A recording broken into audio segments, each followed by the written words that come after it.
my life was not an easy one, and it is my wish that no other child goes through the same experiences I went through as a child and even as an adult with albinism.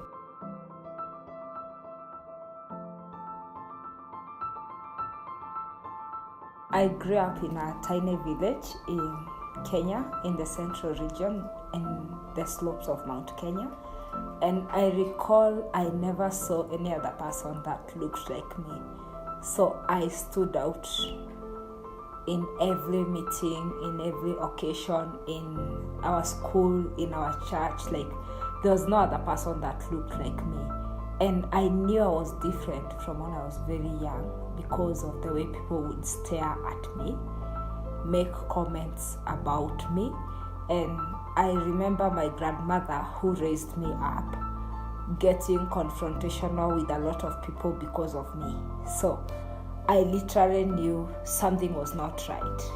I recall going to school and all the children surrounds me, and that was really uncomfortable, and I couldn't understand why this was happening to me and not to any other child. I was still a child, not being led to be a child. And I even have marks on my feet and my hands where kids cut me with knives and razor blades and call others to come see me bleed. So there was a lot of curiosity and a lot of kids wanting to test and experience how different I was in the most crude ways. When you dig deeper on the stereotypes and the challenges that persons with albinism go through, there's one specific misconception that is very particular to women, which is if you have sex with a woman with albinism, you can cure HIV or AIDS. That means women and girls with albinism at a higher risk of being sexually assaulted. But because this discussion never comes to be, even when a young girl with albinism is raped or assaulted, she has nobody to start that conversation with. I right now work on a lot of albinism awareness and advocacy, and every day I am getting a new challenge that is related to gender-based violence. And these are things even in programming we never thought about.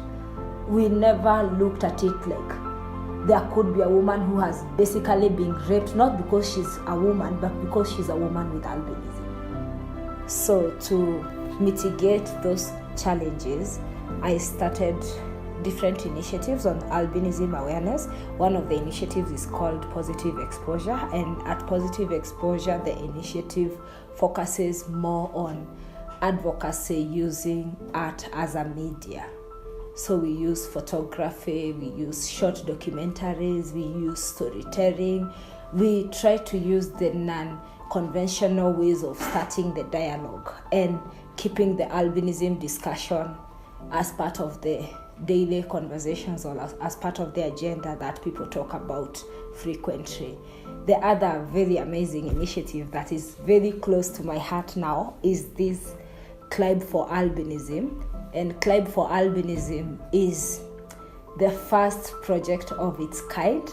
And in this, we are looking at 6 African women from 6 different African countries are climbing Mount Kilimanjaro in September this year. And for me, this is really cool. Like, it's so cool. Yes, we've climbed mountains before, but we've never climbed it for this reason.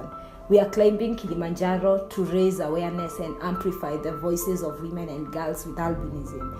And it's not just for the 6 of us climbing. We will share our stories, yes, but we'll be speaking for generations and generations of women with albinism that are to come. So starting the gender dialogue around albinism and gender, and creating a space where we can let to be women, and where we can also prove that we are actually not victims, but we are symbols of empowerment, resilience, and power.